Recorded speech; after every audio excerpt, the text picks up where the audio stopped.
Assalamualaikum warahmatullahi wabarakatuh. Selamat pagi semuanya. Jadi kita eh, melakukan pertemuan yang keempat ya untuk mata kuliah lingkungan laut. Jadi di pertemuan ini akan kita bahas terkait faktor-faktor kimia dan biologi lingkungan laut setelah kita mempelajari faktor-faktor fisika lingkungan laut. Jadi akan kita pelajari faktor faktor apa saja eh, yang mempengaruhi lingkungan laut dari faktor kimia dan biologinya. Oke, silahkan dipersiapkan untuk alat tulisnya. Kita lanjutkan. Pertama, terkait pH laut. Jadi, untuk pH ini adalah ukuran konsentrasi dari ion hidrogen dalam air yang menunjukkan dari derajat keasaman ataupun kebasaan. Jadi, sederhananya pH itu adalah faktor yang berkaitan dengan derajat asam atau basa, khususnya dari lingkungan laut. Nah, di sini kita bisa melihat ada rentang umum yang mungkin kalian juga sudah mengetahui terkait asam dan basa. Jika memang kurang dari 7 pH-nya, maka itu dikatakan sebagai asam pH-nya ya, dan pH yang lebih dari 7 maka dikatakan pH basa.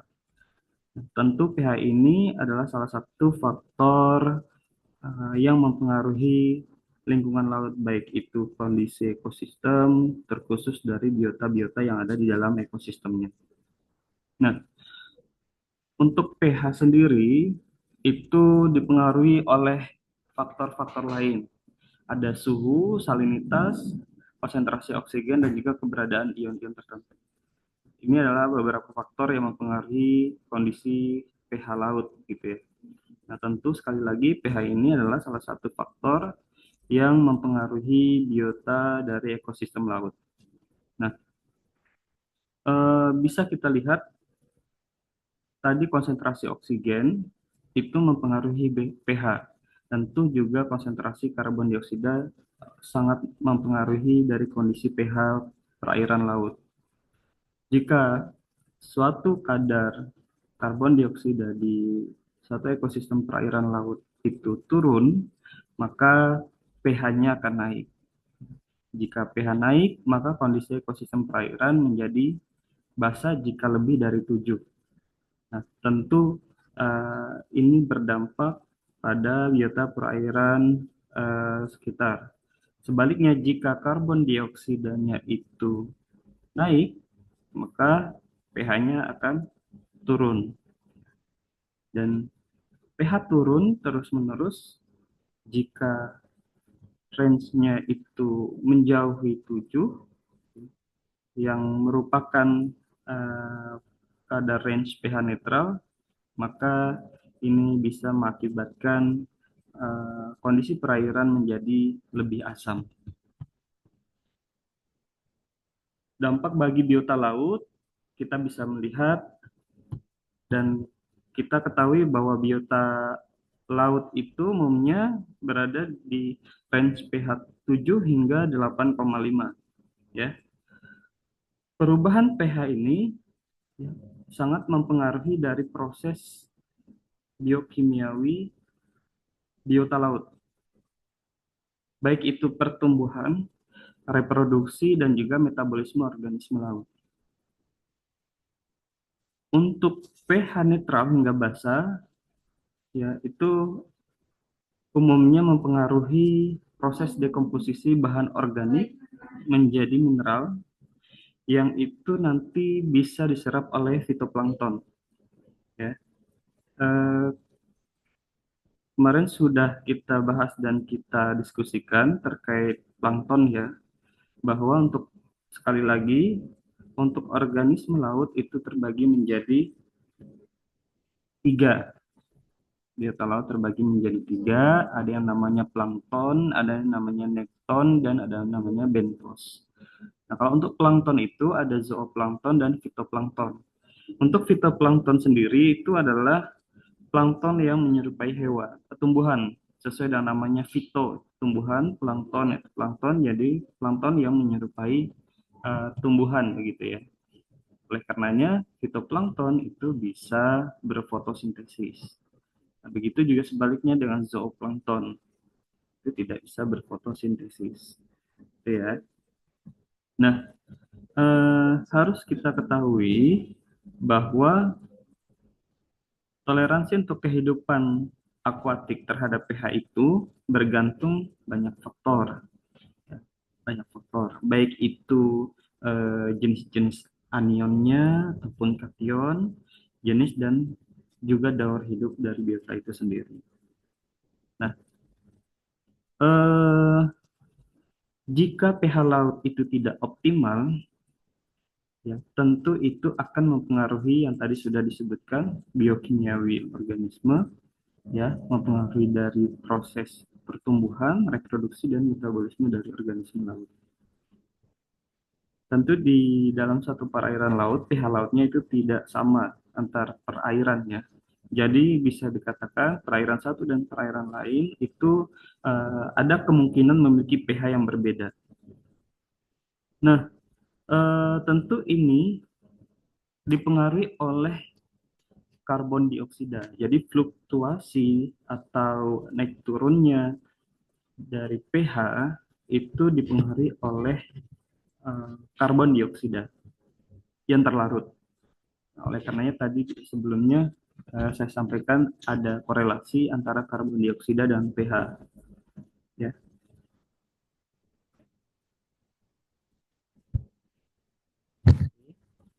kita lanjut ke faktor yang lain yaitu oksigen. Nah, oksigen ini yang kita bahas adalah oksigen terlarut ya, bukan oksigen yang berada di atmosfer. Di oksigen merupakan salah satu gas yang terlarut di dalam air. Untuk oksigen terlarut ini, itu bisa kita definisikan sebagai banyaknya oksigen yang terlarut di dalam satu perairan. Nah, untuk kadar oksigen terlarut sendiri di perairan itu sangat bervariasi, tergantung pada suhu, salinitas, turbulensi, dan juga tekanan atmosfer. Untuk kadar oksigen terlarut ini akan menjadi semakin kecil ketika suhu itu semakin besar dan tekanan atmosfer semakin kecil. Untuk sumber oksigen terlarut ini bisa berasal dari difusi udara, ya, dan juga bisa berasal dari proses fotosintesis dari fitoplankton. Untuk konsentrasi oksigen ini bervariasi dengan kedalaman, tentu dipengaruhi oleh eh, faktor-faktor difusi udara dari atmosfer tadi. Ya, kita bisa ketahui bahwa untuk di permukaan laut itu konsentrasi oksigennya cukup tinggi dan akan menurun seiring dengan bertambahnya kedalaman air laut dan akan kembali naik di lapisan laut dalam. Oksigen ini merupakan salah satu faktor yang ada di lingkungan laut dan harus kita ketahui terlebih dahulu. Karena ini adalah basic sekali untuk kita ketahui sebelum nantinya akan kita pelajari materi-materi yang lain. Sekali lagi, ini penting untuk dipelajari dan selain itu oksigen ini sangat penting untuk respirasi dari organisme-organisme yang ada di laut ya. Untuk distribusinya itu dipengaruhi oleh proses sirkulasi air, suhu, maupun aktivitas biologis dari biota-biota yang ada di perairan laut. Tadi sudah disampaikan bahwa untuk di permukaan itu konsentrasi oksigennya itu tinggi. Tentu hal ini dipengaruhi oleh adanya fitoplankton yang berfotosintesis, tentu ini banyak menghasilkan oksigen yang menambah eh, konsentrasi oksigen di permukaan laut. Ya. Nah, eh, tadi disampaikan bahwa untuk konsentrasi oksigen akan menurun di kedalaman menengah. Hal ini tentu kita bisa ketahui bahwa untuk oksigen di permukaan itu sebagian besar dari proses fotosintesis fitoplankton dan juga difusi udara. Fitoplankton ini memerlukan cahaya matahari untuk berfotosintesis. Nah, semakin dalamnya suatu perairan laut, maka untuk penetrasi cahaya juga semakin minim ya. Dan tentu di perairan laut dalam yang tidak sampai cahaya matahari masuk ke dalamnya, juga tentu tidak ada fitoplankton di daerah tersebut karena tidak bisanya fitoplankton untuk melakukan fotosintesis.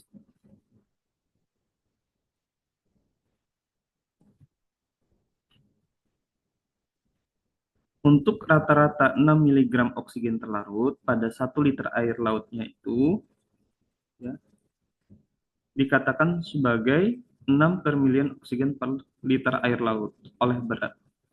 Itu ya satuannya ya. Nah,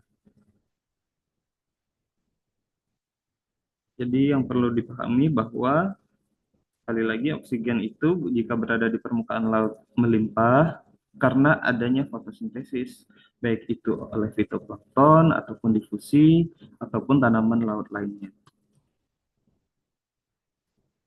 Dan dia akan menurun seiring bertambahnya kedalaman, tentu dikarenakan eh, fitoplankton itu tidak ditemukan di daerah laut yang gelap karena fotosintesis tidak dapat terjadi di tempat yang gelap.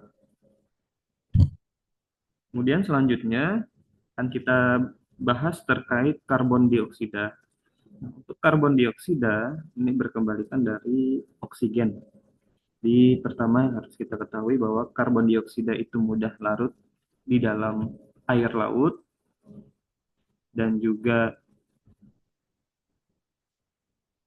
jumlahnya itu lebih banyak jika dibandingkan oksigen. Lalu punya peran dalam sistem penyangga atau bisa disebut sebagai buffer laut dan menjaga kestabilan pH.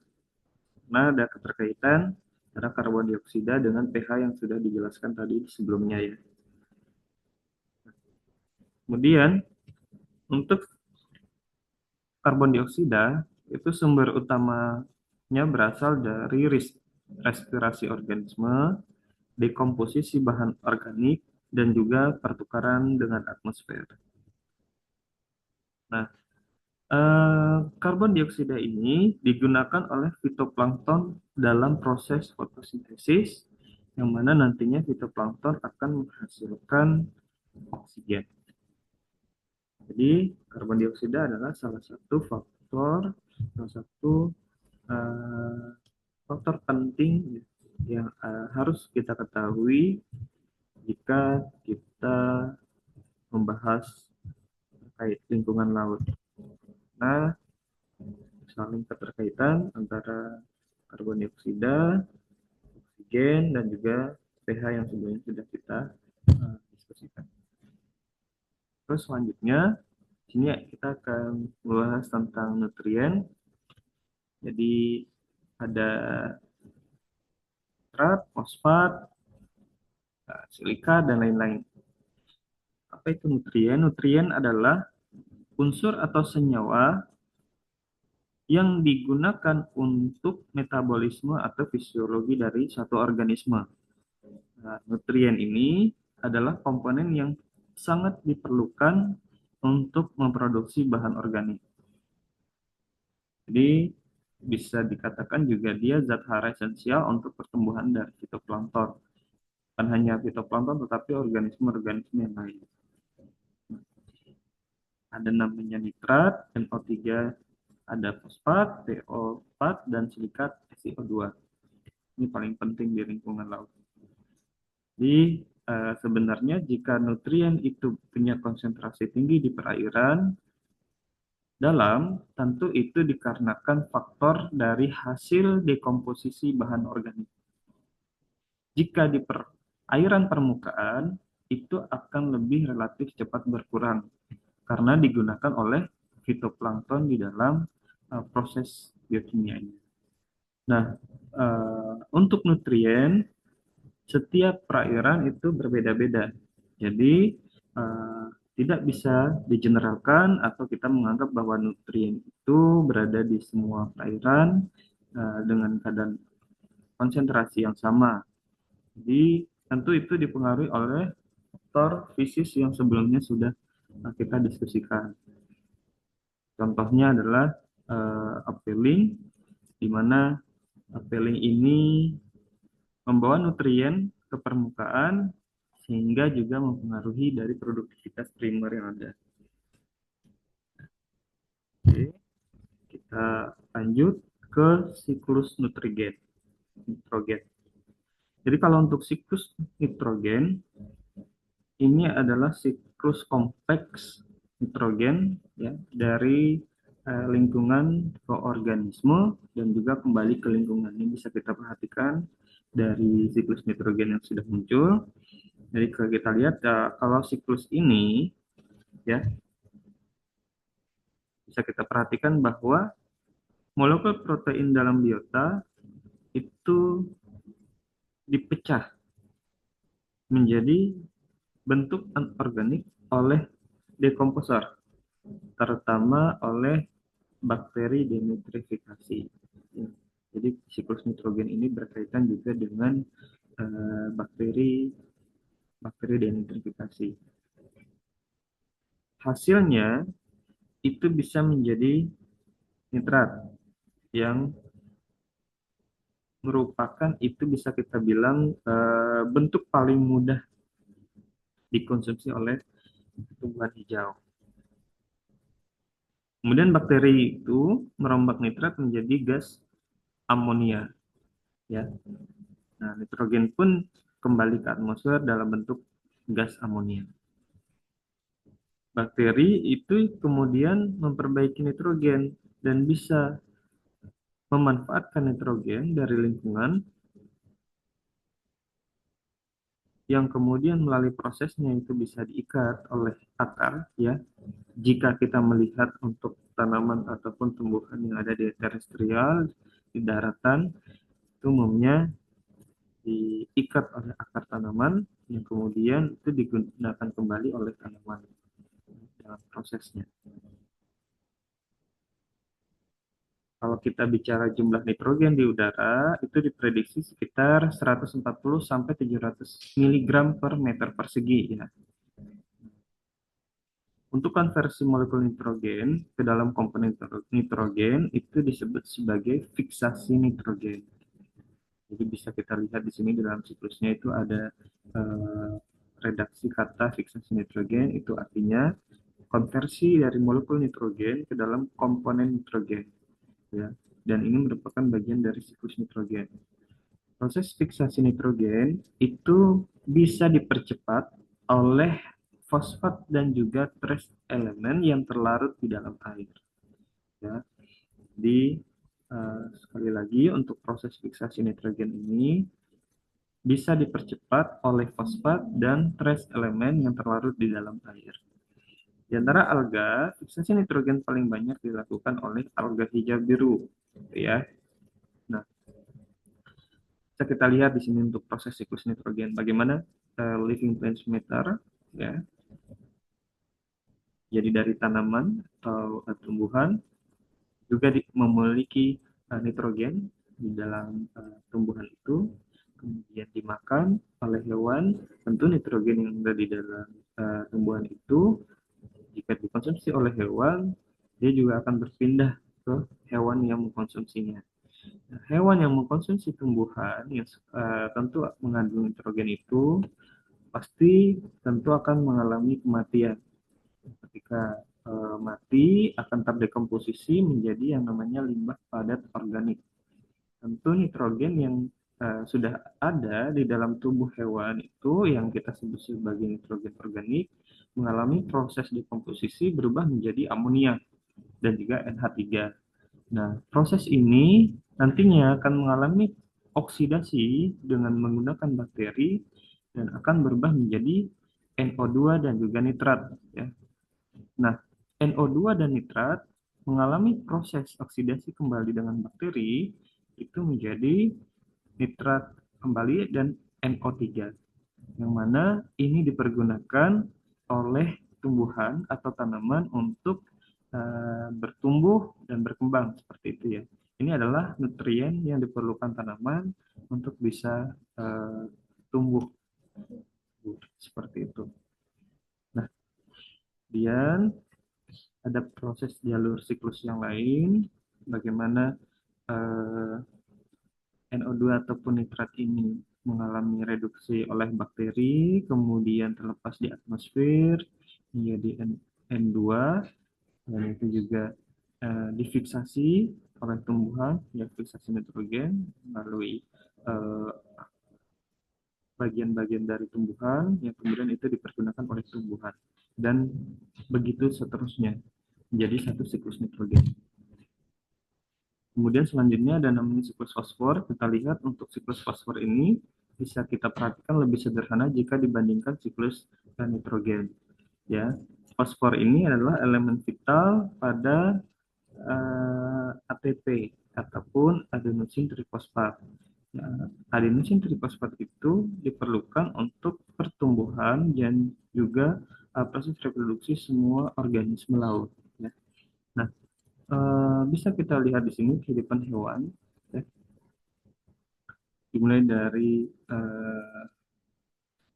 menggabungkan P pada ATP sebagai sumber energi, kemudian dia eh, bisa melakukan ekskresi hewannya ataupun bisa mengalami kematian yang mana itu menjadi pupuk dan sisa organisme. Tentu ini dipengaruhi oleh bakteri, ya, untuk mengubah eh, sisa organisme tadi menjadi limbah padat organik ataupun organik fosfat. Nah, ini dilakukan kembali oleh aktivitas bakteri menjadi eh, suplai sebagai nutrien, dan tentu ini dipergunakan oleh tanaman, ya, untuk memanfaatkan fosfat, di mana bisa diikat melalui akar ataupun bagian tanaman yang lain, dan itu dipergunakan untuk membangun jaringan-jaringan tanaman seperti itu. Dipergunakan untuk pertumbuhan tanaman. Ini siklus fosfor yang terjadi. Jadi sekali lagi fosfor ini merupakan salah satu unsur penting bagi pertumbuhan organisme. Kemudian ada namanya siklus sulfur. Kita lihat untuk sulfur ini dalam perairan itu dikatakan sebagai sulfat, dan tentu itu dimanfaatkan oleh tanaman dalam bentuk pengurangan.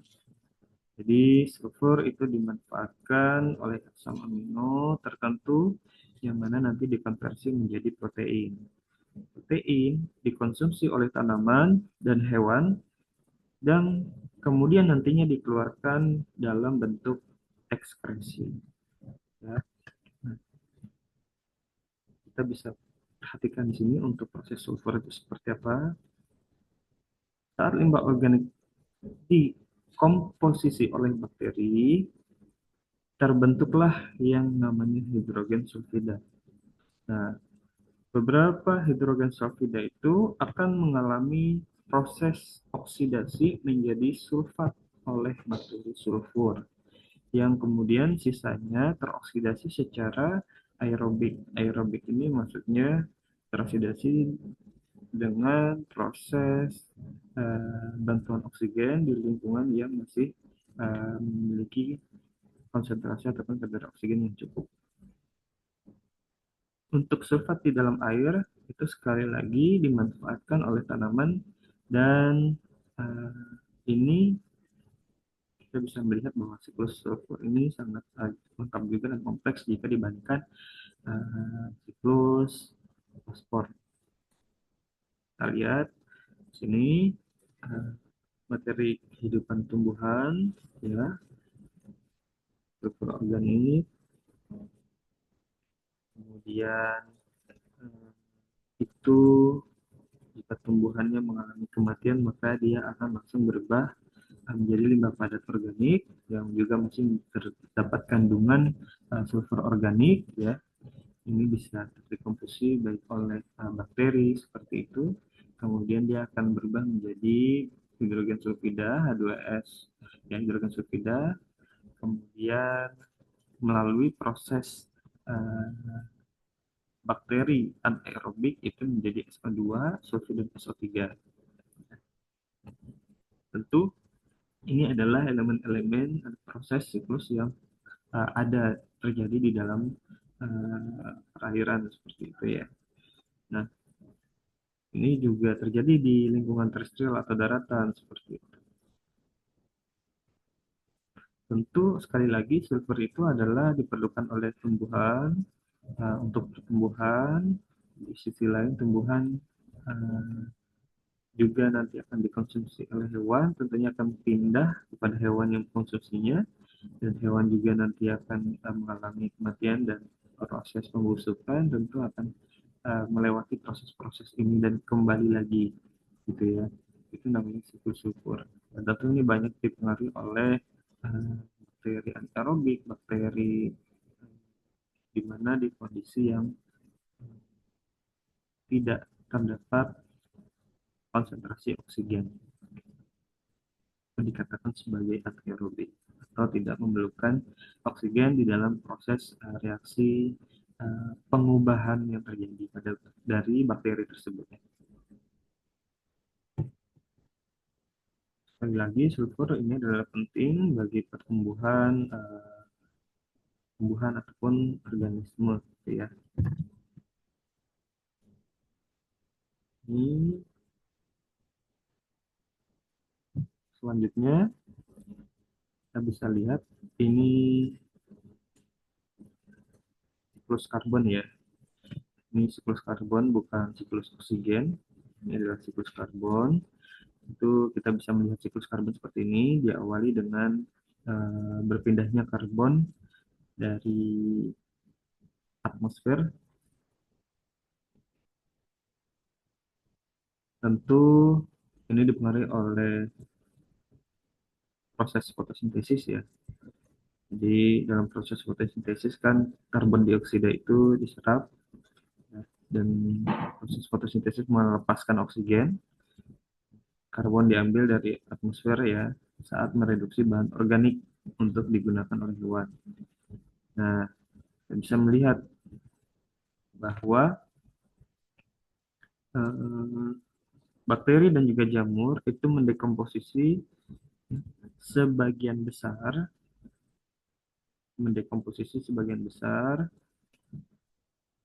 bahan organik dari hewan ataupun tanaman yang mengalami kematian, ya, yang mengalami kematian. Produksi bahan organik yang dihasilkan itu sebenarnya sebaik produksi yang dihasilkan dari ekskresi hewan. Sebenarnya karbon dioksida itu dimanfaatkan kembali, kemudian eh, akan kembali lagi ke atmosfer seperti itu. Jadi sederhananya karbon dioksida ditarik dari atmosfer, kemudian dilarutkan dalam bentuk karbonat, ya, dalam air, khususnya di air laut. Jadi karbonat di air laut itu bisa kita katakan sebagai kombinasi dengan ion kalsium terlarut dengan kondisi sedikit alkalin, itu dengan pH 7,8, dan tentu itu juga karena presipitasi oleh kalsium karbonat. Nah, di presipitasi kalsium karbonat itu sebagian besar pada kondisi pH dan aktivitas biologi. Deposit biologi pada baik itu karang ataupun moluska kerang, itu dipengaruhi oleh faktor yang sebelumnya. Ya, jadi seperti ini yang berkaitan dengan siklus karbon ya. Bisa kita lihat sederhananya ya. Bagaimana karbon dioksida sekali lagi bagaimana karbon dioksida itu digunakan oleh tumbuhan ataupun fitoplankton dalam proses fotosintesisnya menghasilkan materi kehidupan tanaman dan juga karbon organik itu pada tanaman, pada tumbuhan laut yang mana itu dikonsumsi oleh hewan, baik itu fitoplankton atau tanaman atau tumbuhan laut menjadi materi kehidupan hewan ya, yang juga masih terdapat kandungan karbon organik di mana hewan itu mengalami proses kematian ya, tentu akan terkumpulkan menjadi limbah padat organik ya, masih dalam karbon organik di mana itu nanti akan terurai ya, digunakan oleh aktivitas mikroorganisme masih juga dalam karbon organik yang mana mikroorganisme ini melakukan respirasi dan menghasilkan karbon dioksida.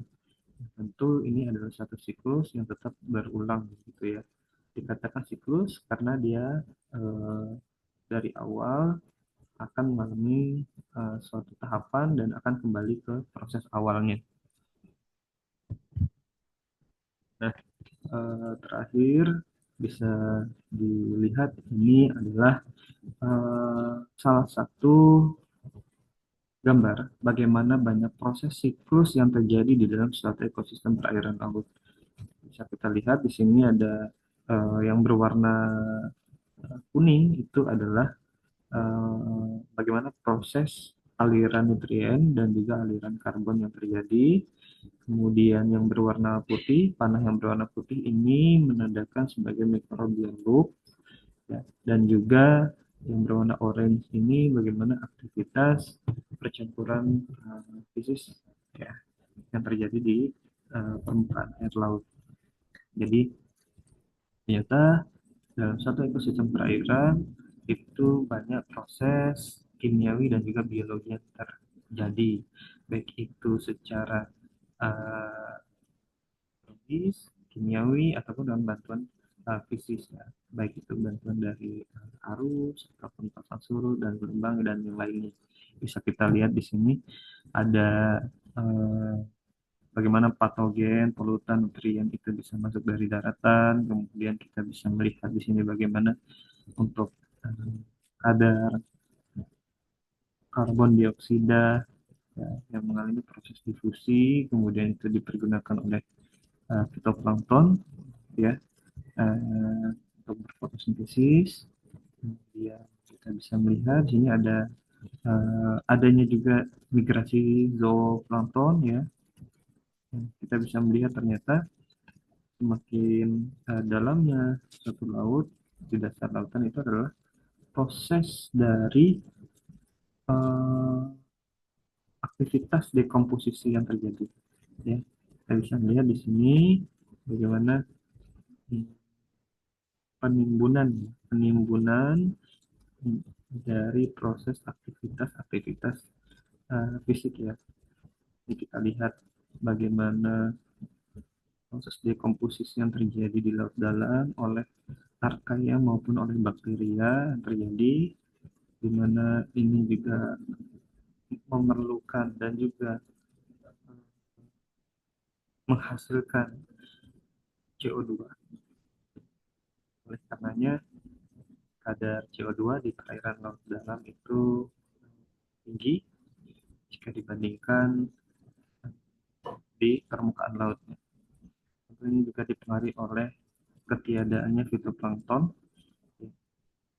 untuk berfotosintesis dan menggunakan karbon dioksida. Nah, tentu kita melihat di daerah permukaan itu banyak sekali fitoplankton yang memanfaatkan CO2 dan menghasilkan oksigen. Oleh karenanya untuk kadar oksigen itu lebih tinggi berada di daerah permukaan jika dibandingkan daerah laut dalam. Ini ya, terkait lapisan-lapisan laut yang sudah kita pelajari di pertemuan sebelumnya. Ya, ada zona eksotik, mesopelagik, dan sebagainya. nanti bisa kalian pelajari kembali. Baik, untuk pilihan kita hari ini mungkin cukup ya. Sampai di sini. Jadi akan kita lanjutkan kembali kemungkinan secara uh, offline jika suasana sudah kondusif di pekan depan hari Selasa di jam 10 ya. Kemudian sebagai tugas untuk hari ini silahkan kalian membuat resume catatan di kertas folio bergaris ya, apa yang sudah saya sampaikan dari awal sampai akhir silahkan dibuat catatan resumenya, dikumpulkan ke saya hari Senin depan, dikumpulkan ke koordinator mata kuliah, silahkan dikumpulkan ke Alia ataupun ke Fredrik, dikumpulkan ke saya hari Senin setelah jam mata kuliah pertama kalian selesai. Saya tunggu di ruangan. Di mungkin seperti itu untuk pertemuan kuliah kita hari ini. Saya akhiri. Selamat siang semuanya. Assalamualaikum warahmatullahi wabarakatuh.